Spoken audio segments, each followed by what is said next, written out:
বৰ্তমান ভালেই। আজি ভাবিলোঁ ঠাণ্ডা বতৰ যিহেতু ব্ৰইলাৰ মাংসতে জালুক দি অকণমান খাওঁ বুলি, তাকেই মানে বনাই আছোঁ। বৰ্তমান এতিয়া বনাই আছোঁ, হ'বই আৰু।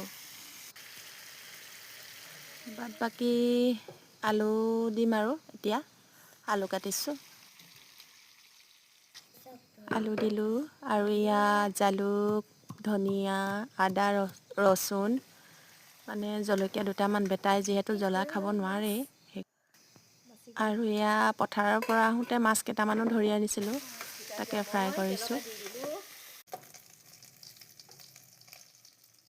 ফাইনেলি আমাৰ মাছটো হৈয়ে গ'ল আৰু খাবই হ'ল আৰু।